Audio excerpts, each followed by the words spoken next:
నాన్న ఇప్పుడే మీరు అందరు పోయి మాట్లాడేందుకే అసలు వాళ్ళ మనసులల్లో ఏం ఒపీనియన్ ఉన్నదో మనకు తెలియదు కదా.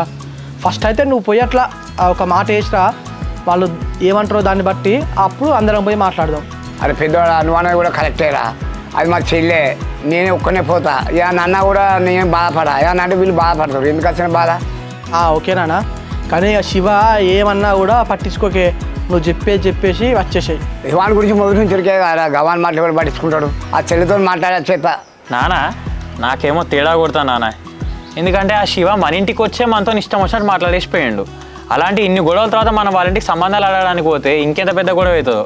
ఎందుకైనా మంచిది నాన్న, నేను కూడా వస్తాను నీతో. అరే చిన్నోడా, వాడు మసి కుక్క అంటే నువ్వు కసి కుక్క, మీరిద్దరు కనుక కలిసిందనుకో ఇక పెళ్ళి అయినట్టే. నువ్వు మాట అంటే వాడు మాట అంటే వాడు, మీ ఇద్దరి కోపాలు ఎక్కువ. ఇక మీరిద్దరు ఉన్నారు కదా పెళ్ళి కూడా కావు. నీ పుణ్యంరా, నువ్వు అస్సలే అద్దురా. ఇక నువ్వు వచ్చినావు